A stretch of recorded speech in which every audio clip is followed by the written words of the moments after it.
Hello students, आज हम लोग बात करेंगे कि अगर हम किसी रेक्टेंगुलर मेंबर को एक्सियल डायरेक्शन में डायरेक्ट स्ट्रेस से सब्जेक्ट कराएं तो उसके किसी इंक्लाइंड प्लेन पर आपका नॉर्मल स्ट्रेस की क्या वैल्यू आएगी और टेंजेंशियल स्ट्रेस की क्या वैल्यू आएगी। साथ ही हम ये देखेंगे कि सिग्मा एन कब मैक्सिमम होगा, सिग्मा टी कब मैक्सिमम होगा। इसके साथ हमें सीखना होगा कि प्रिंसिपल प्लेन क्या है, प्रिंसिपल प्लेन क्या है, प्रिंसिपल स्ट्रेस क्या है।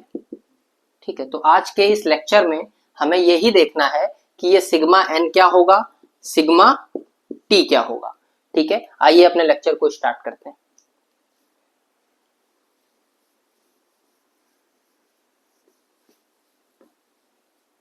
देखिए, सबसे पहले हम मान लेते हैं, let us consider a rectangular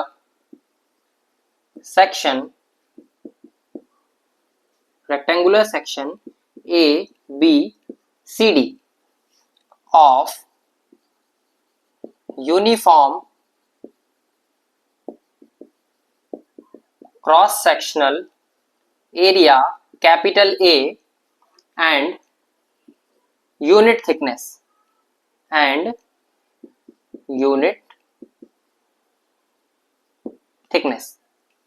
ठीक है, अभी देखिए मैंने यहां पर लिखा है कि uniform cross sectional area A है, तो जो एरिया ए है वो A B section, E F section, D C section, इन सब पे throughout the length B C कैसा है, यूनिफॉर्म है। और जो यूनिट थिकनेस की बात हुई है, ये thickness unit inward the board के डायरेक्शन में है, बोर्ड के अंदर की तरफ की डायरेक्शन में वो यूनिट थिकनेस है। आइए सबसे पहले हमने कह दिया है इसके एरिया को ए, कैपिटल ए कहा है। ठीक है, आइए देखते हैं area of section E F, area of section E F क्या हो जाएगा। तो आपने कहा इसकी लेंथ कितनी है, इसकी लेंथ है ई एफ, और बोर्ड के अंदर की डायरेक्शन में इसकी विड्थ कितनी है 1। तो आप देखिए एक आपको रेक्टेंगल देखने को मिलेगा जिसकी ये वाली साइड ई एफ होगी और अंदर की तरफ की साइड क्या होगी 1, तो ई एफ इंटू 1 ये पूरे सेक्शन का एरिया आ गया। वो एरिया हमने क्या माना है, हमने उस एरिया को ए माना है, तो इसका मतलब ये क्या आ गया, ये आ गया कैपिटल ए। ठीक है, इसी तरीके से निकालिए कि area of section easy, area of section easy ये क्या हो जाएगा, ये हो जाएगा ईजी इंटू 1। और ईजी क्या है, अगर आप यहां पर ट्रिग्नोमेट्री एप्लीकेशन से देखें ईएफजी ट्रायंगल में, तो आप देखेंगे ईजी बराबर ईएफ बाई कॉस थीटा, या फिर कह सकते हैं कॉस थीटा बराबर EF by easy. Cos theta क्या होता है, आप कहेंगे बेस बाई हाइपोटेनस, है ना। तो बेस यहां पर क्या हो जाएगा ईएफ और हाइपोटेनस ईजी, तो इसीलिए मैंने ईजी बराबर क्या लिख दिया ईएफ बटे कॉस थीटा। तो ईजी की जगह पे मैं लिखूंगा EF by cos theta into 1, और ईएफ इंटू 1 क्या था, ए था, तो इसका मतलब ये कितना हो गया ए बाई कॉस थीटा। तो ये चीजें आप समझ गए, ठीक है। तो ओके, अब आइए देखते हैं, यहां पर हमने पी लोड सब्जेक्ट किया है, जो हमने इसको इस डायरेक्शन में स्ट्रेस करने के लिए, एक्सियल डायरेक्शन में स्ट्रेस करने के लिए हमने यहां पर पी लोड सब्जेक्ट किया है, तो उसके करस्पॉन्डिंग स्ट्रेस क्या आ रहा है सिग्मा। तो आपने कहा ये जो स्ट्रेस सिग्मा है ये इस ए बी सेक्शन और डीसी सेक्शन और ई एफ सेक्शन के नॉर्मल है ना।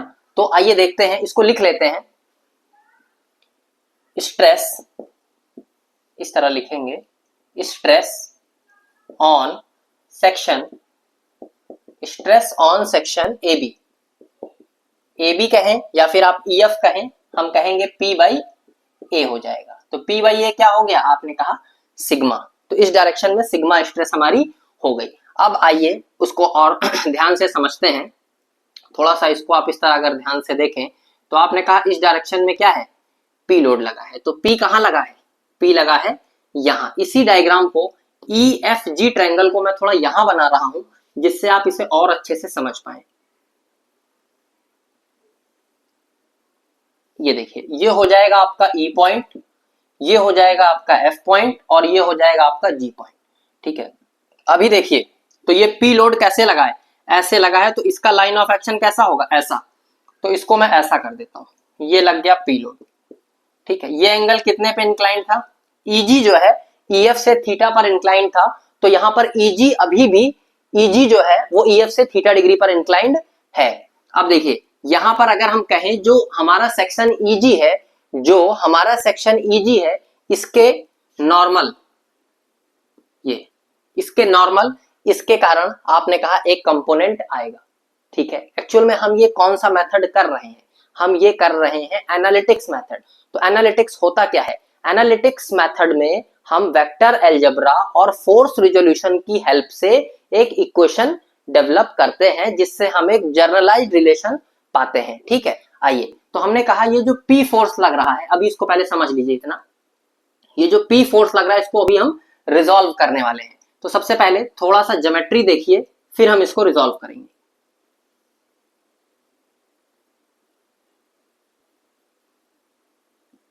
ठीक है, देखिए, अब देखिए इसको समझिए, ये जस्ट एक सीधी लाइन है, अगर मैं सीधी नहीं बना पाया हूं तो इसे आप सीधी ही समझिए। ठीक है, ये यहां पर इस तरीके से 90 डिग्री है।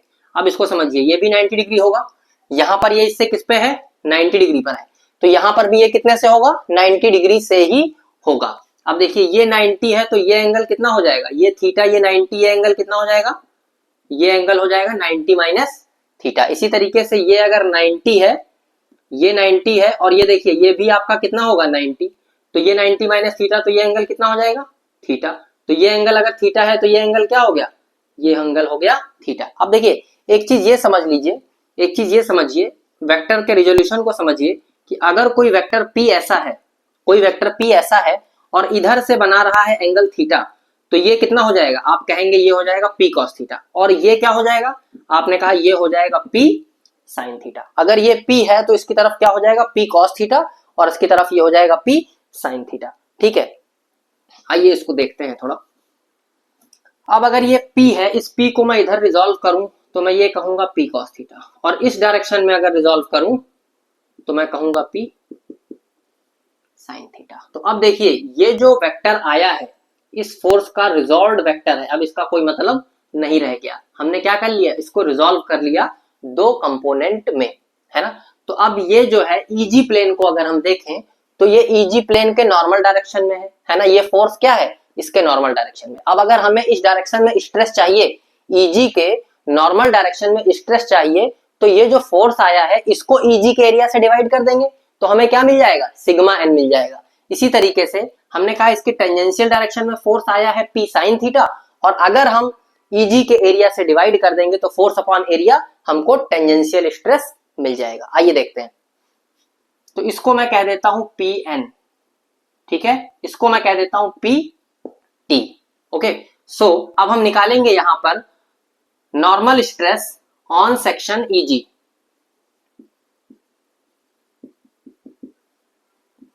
Normal stress on section easy, easy section पर अगर हम नॉर्मल स्ट्रेस देखें तो ये क्या हो जाएगा, हमने कहा भाई ये फोर्स क्या है, P cos थीटा फोर्स है, P cos थीटा फोर्स है, हम इसे किससे डिवाइड कर देंगे, इसके एरिया ईजी से डिवाइड कर देंगे, और ईजी का एरिया हमने क्या निकाला था, A by cos theta, A by cos theta. तो बच्चों ये cos थीटा ऊपर आ जाएगा, और ये क्या हो जाएगा, ये हो जाएगा P by A cos square theta, और P बाई ए क्या हो जाएगा, P बाई ए हो जाएगा सिग्मा। सिग्मा आपने कहा था, सिग्मा क्या था, नॉर्मल स्ट्रेस था। Sigma is the normal stress कहां पर, डीसी प्लेन पर, ईएफ प्लेन पर, एबी प्लेन पर। ठीक है, तो ये क्या हो जाएगा, आपने कहा कि सर सिग्मा एन जो आ जाएगा वो क्या आ जाएगा, सिग्मा एन की वैल्यू क्या आ गई, sigma cos square theta. Sigma N की वैल्यू हमारी आ गई है सिग्मा कॉस स्क्वायर थीटा। इसी तरीके से अगर हम निकालें शियर स्ट्रेस या फिर टेंजेंशियल स्ट्रेस कहां पर, ईजी प्लेन पर, shear stress on plane EG, shear stress on plane EG, ये क्या हो जाएगा,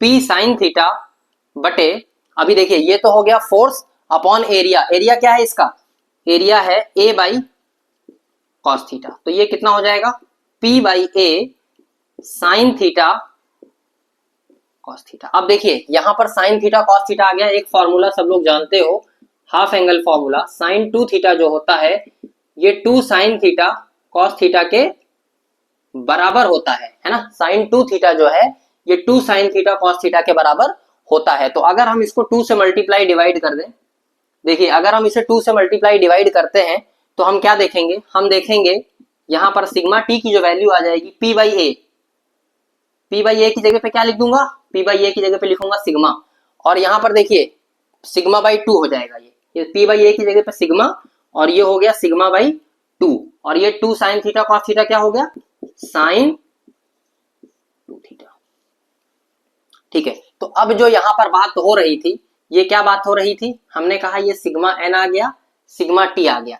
अब ये समझिए थोड़ा सा, यहां पर एक चीज और देखिए कि मान लीजिए ये आपका कोई वेक्टर सिग्मा एन है, ये कोई वेक्टर सिग्मा टी है, तो कई बार आपसे इन दोनों का रिजल्टेंट पूछ लेगा।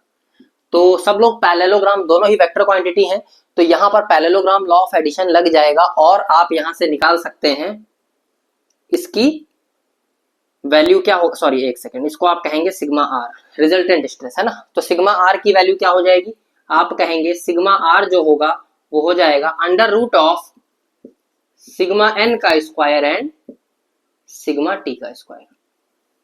ये क्या आ गया आपका, ये आ जाएगा आपका resultant stress, sigma R equals to sigma N square plus sigma T square. तो ये सिग्मा आर। अब आपको बोला जाएगा भाई इसका डायरेक्शन तो फिक्स है, सिग्मा एन का डायरेक्शन तो निश्चित है, तय है कि ये ईजी के नॉर्मल ही होगा, और जो ये टेंजेंशियल स्ट्रेस है ये इसके पैरेलल ही होगा, है ना, ये इसके नॉर्मल होगा और ये इसके पैरेलल ही होगा, ये चीजें तो एकदम तय है। लेकिन इसकी डायरेक्शन को हमें बताने के लिए क्या करना पड़ेगा, यहां से इसकी ऑब्लिगिटी बतानी होगी। तो वो ऑब्लिगिटी हम कैसे बताएंगे, हम कहेंगे फाई बराबर हो जाएगा, क्या हो जाएगा, tan फाई लगा देंगे और इस वेक्टर को उठा के यहां ला सकते हैं, किसी भी वेक्टर को आप बिना उसके मैग्नीट्यूड और डायरेक्शन को छेड़े आप क्या कर सकते हैं, शिफ्ट कर सकते हैं। तो tan फाई की वैल्यू यहां से आ जाएगी, और ऑब्लिगिटी जो आ जाएगी बच्चे हमारे वो आ जाएगी फाई बराबर tan inverse sigma T by sigma N. क्या हो जाएगी, sigma T by sigma N, ये हमारी क्या आ जाएगी, ऑब्लिगिटी आ जाएगी। तो फाई हमारी ऑब्लिगिटी आ जाएगी और ये हो जाएगा tan inverse sigma T by sigma N हो जाएगा। तो ये चीज आप लोग समझ पाए हैं यहाँ पर कि फाई हमने कैसे निकाला। चलिए आइए हम लोग आगे देखते हैं। मैं चाहूंगा कि आप इसका एक बार स्क्रीनशॉट ले लें फिर, क्योंकि मैं कुछ चीजें यहाँ पर रब करूंगा। ठीक है, आई होप आप लोगों ने इसका स्क्रीनशॉट ले लिया होगा। अब हमें इस सेक्शन पर इसकी वैल्यू तो पता चल गई और इसकी वैल्यू भी पता चल गई। अब हम देखेंगे कि सिग्मा एन मैक्सिमम कब होगा। ठीक है, आइए देखते हैं कि सिग्मा एन मैक्सिमम कब होगा। मैं इसको रब करने जा रहा हूं।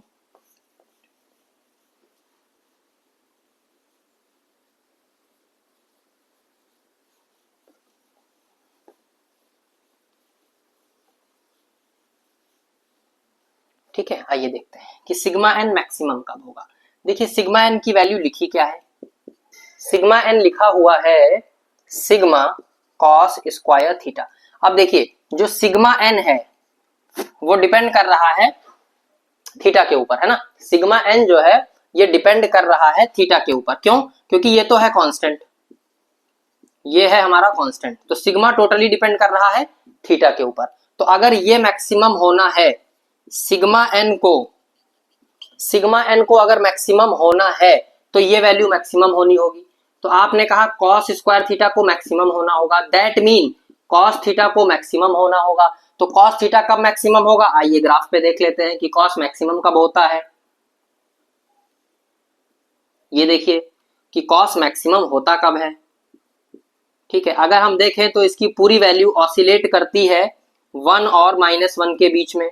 इसकी पूरी वैल्यू ऑसिलेट कर रही है 1 और -1 के बीच में। ये क्या हो गया, ये हो गया 90, ये हो गया आपका 180, ये हो गया आपका 270 और ये हो गया 360। तो इसकी वैल्यू कब मैक्सिमम है, आपने कहा सर 0 डिग्री पे इसकी वैल्यू मैक्सिमम है। तो कॉस थीटा कब मैक्सिमम होगा, 0 डिग्री पर, है ना। इसकी वैल्यू थीटा बराबर 0 डिग्री पर ये मैक्सिमम होगा। तो ये क्या होगा, आप कहेंगे कॉस 0 डिग्री सर 1 होगा, कॉस 0 डिग्री 1 होगा। तो यहां से अगर हम देखें तो हमने कहा सिग्मा एन मैक्स कब होगा, सिग्मा एन मैक्स कब होगा, जब ये बराबर होगा किसके, सिग्मा के। जब ये बराबर होगा सिग्मा के बराबर होगा तब ये value sigma N max sigma के बराबर होगा, तब ये मैक्सिमम होगा। अब इसको थोड़ा समझते हैं कि असल में हुआ क्या है। अगर देखिए थीटा को हम जीरो कर दिए, अगर हमने थीटा को जीरो कर दिया तो जो ईजी वाला सेक्शन है, जो ईजी वाला सेक्शन है ये कंसाइड कर जाएगा ईएफ वाले सेक्शन पे, है ना। तो इसका मतलब ये हुआ कि थीटा बराबर 0 डिग्री पर ये सिग्मा ही हमारा क्या है, मैक्सिमम स्ट्रेस होगा। चलिए ठीक है, आई होप ये समझ गए होंगे। अब देखते हैं कि टेंजेंशियल स्ट्रेस कब मैक्सिमम होता है। ठीक है, उसके पहले एक चीज और समझिए कि आपने देखा कि इस थीटा बराबर 0 पे ये मैक्सिमम हुआ, है ना। अब यहां पर थोड़ा सा हम लोग समझते हैं प्रिंसिपल प्लेन के बारे में और प्रिंसिपल स्ट्रेस के बारे में, है ना। प्रिंसिपल प्लेन क्या होगा एंड प्रिंसिपल स्ट्रेस क्या होगा। ठीक है, देखिए ऐसा प्लेन जहां पर आपका नॉर्मल स्ट्रेस का वैल्यू मैक्सिमम हो और सिग्मा टी क्या हो जाए, 0 हो जाए। तो अगर इस प्लेन पे देखें थीटा बराबर 0 डिग्री पर देखें तो हमारी सिग्मा एन की वैल्यू मैक्सिमम सिग्मा के बराबर आ रही है। अब हम देखते हैं कि क्या इस थीटा बराबर 0 पे सिग्मा टी की वैल्यू 0 आ रही है।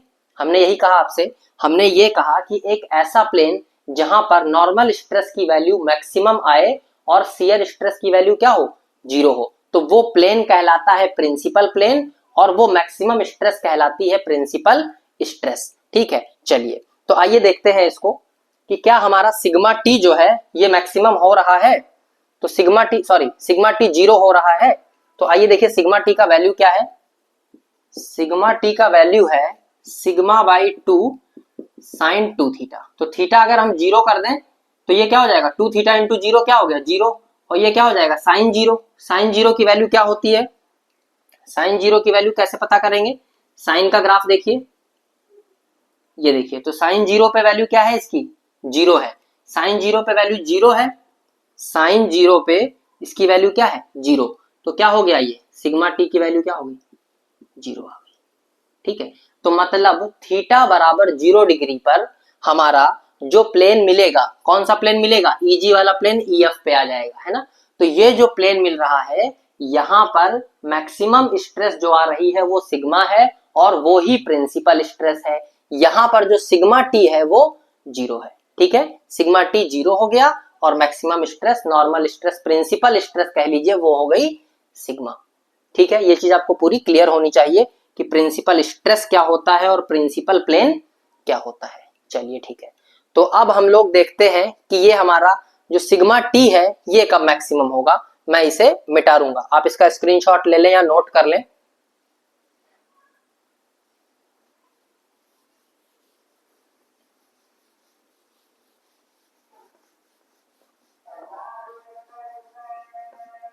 ठीक है, आइए देखते हैं हम लोग यहाँ पर ये वैल्यू उतार लेते हैं सिग्मा टी के लिए। तो सिग्मा टी जो है हमारा, सिग्मा टी हो जाएगा सिग्मा बाई 2 साइन 2 थीटा। ठीक है, sigma T equals to sigma by 2 sine 2 theta. ठीक है, अब इसको अगर हमें मैक्सिमम करना हो तो सिग्मा टी मैक्स कैसे निकलेगा। अब यहां पर भी देखिए जो सिग्मा टी की वैल्यू है ये किसके ऊपर डिपेंड कर रही है, तो आपने कहा इसी साइन 2 थीटा के ऊपर डिपेंड कर रही है इसकी वैल्यू।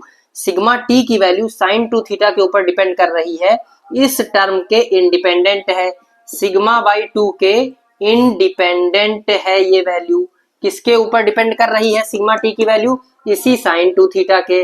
और आपको मैं साइन का ग्राफ अभी दिखा चुका हूं, फिर से एक बार देखिए। आपने कहा कि इसकी वैल्यू ऑसिलेट कर रही है 1 और -1 के बीच में। तो ये वैल्यू मैक्सिमम कब होती है, आपने कहा 90 पे। ये वैल्यू मैक्सिमम कब होती है, आपने कहा 270 पे, है ना। अपोजिट डायरेक्शन में देखें तो -1, है ना। तो आपने कहा कि ये सिग्मा टी मैक्स तभी होगा जब थीटा बराबर 2 थीटा बराबर, थीटा बराबर नहीं क्योंकि यहां पर क्या है 2 थीटा है, जब 2 थीटा बराबर हो जाएगा 90 या फिर 2 थीटा बराबर हो जाएगा 270, और तो इसका मतलब थीटा बराबर 45 डिग्री एंड 135 डिग्री पर हमको सिग्मा टी की वैल्यू मैक्सिमम मिलेगी। हमको सिग्मा टी की वैल्यू मैक्सिमम कब मिलेगी, जब थीटा होगा 45 या फिर 135। ठीक है, तो ये वैल्यू क्या मिलेगी, मैक्सिमम, और होगी कितनी, सिग्मा बाई 2 के बराबर इसकी वैल्यू मैक्सिमम होगी, और होगी सिग्मा बाई 2 के बराबर इसकी वैल्यू होगी, सिग्मा टी मैक्स की वैल्यू सिग्मा बाई 2 के बराबर। और कब होगी, जब ये एंगल कितना हो जाएगा 45 डिग्री। अब आप कहेंगे सर यहां से यहां तक तो जो हम सेक्शन ले सकते हैं, आप अगर देखें तो जो हमने EF लिया हुआ है, EF को हम थीटा को 0 to 90 ही वेरी करा सकते हैं, थीटा को 0 to 90 ही वेरी करा सकते हैं। अगर आप ध्यान से समझें, जो थीटा हमारा है इसको 0 to 90 ही वेरी कराया जा सकता है। तो ये सर हम 135 कैसे करेंगे, तो ये 135 करने का मतलब ये हुआ, अगर आप ध्यान से देखें 135 डिग्री है यहीं कहीं जाएगा, ऐसा इधर कहीं बना रहा होगा, है ना, तो इसका मतलब 45 आप इधर ले लीजिए एंटी क्लॉकवाइज में या क्लॉकवाइज में, तो माइनस साइन ले लिया तो वो कंसर्न आपका आ जाएगा। ठीक है, तो इधर आप कह सकते हैं, ठीक है ना। तो ये चीजें क्लियर हुई, इस प्लेन पर आपका सिग्मा टी मैक्सिमम होगा और इस प्लेन पे आपका सिग्मा टी मैक्सिमम होगा। आई होप आपको ये बहुत अच्छे से समझ में आ गया होगा, और इसकी और बेहतर समझ के लिए हम लोग एक क्वेश्चन लेते हैं और उसे सॉल्व करते हैं। आइए देखते हैं इसी पर एक क्वेश्चन। ठीक है, मैं इसे रब करूंगा और आप लोग इसका स्क्रीनशॉट ले लें एक बार, जिससे मैं इसे रब कर दूं। ओके, सो अब हम लोग एक क्वेश्चन लेंगे यहां पर।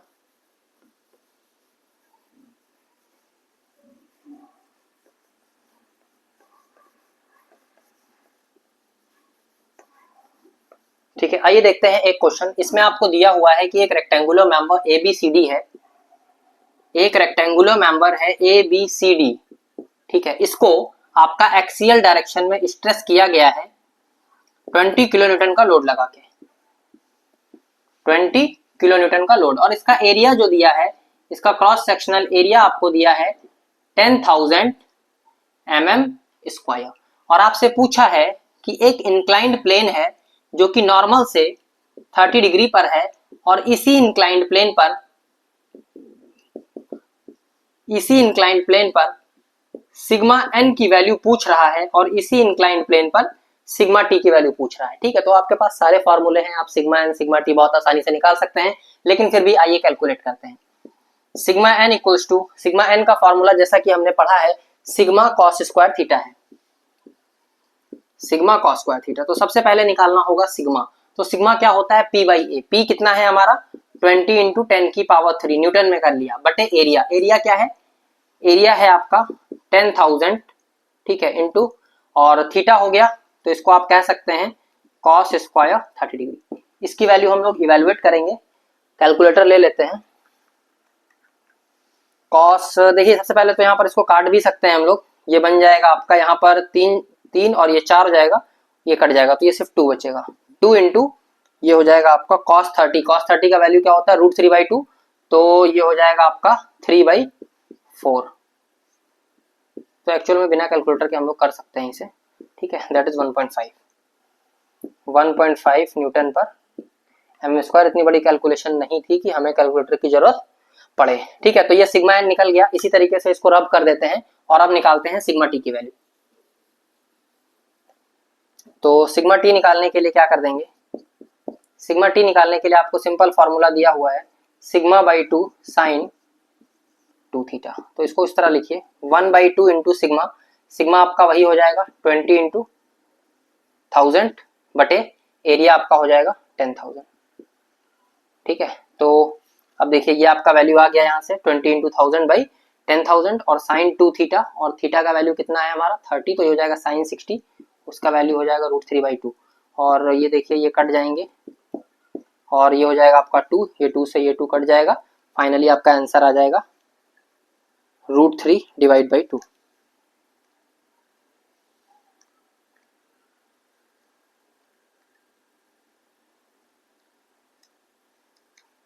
.866 न्यूटन पर mm स्क्वायर।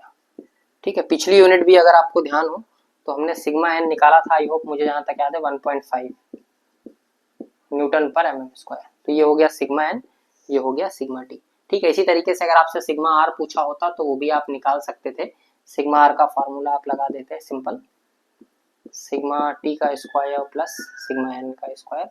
इनके हिसाब से अगर ऑब्लिक्विटी पूछता तो आप tan inverse sigma T by sigma N करके निकाल सकते थे। ठीक है, तो ये सारी चीजें आप आसानी से निकाल सकते थे। अब इसमें समझने वाली चीज क्या है कि कई बार जो वो इंक्लाइंड प्लेन बताता है, जैसे यहाँ पर इसने नॉर्मल से बोल दिया, तो अब देखिए ये अगर यहाँ से आपको बता देता कि जो आपका जो डायरेक्ट स्ट्रेस है, डायरेक्ट स्ट्रेस की एक्सिस से ये प्लेन इंक्लाइंड है ना, तो डायरेक्ट स्ट्रेस ये हो गई, ये वाला एंगल बता देता कि डायरेक्ट स्ट्रेस है उसकी एक्सिस से एंगल इसका 30 डिग्री है, तब उस केस में आपको थीटा कितना लेना पड़ता, 60 डिग्री लेना पड़ता। तो इस तरीके से वो कई बार आपको थोड़ा सा घुमा देता है। बाकी आपका पूरा पैटर्न आपको डेरिवेशन समझ में आया है।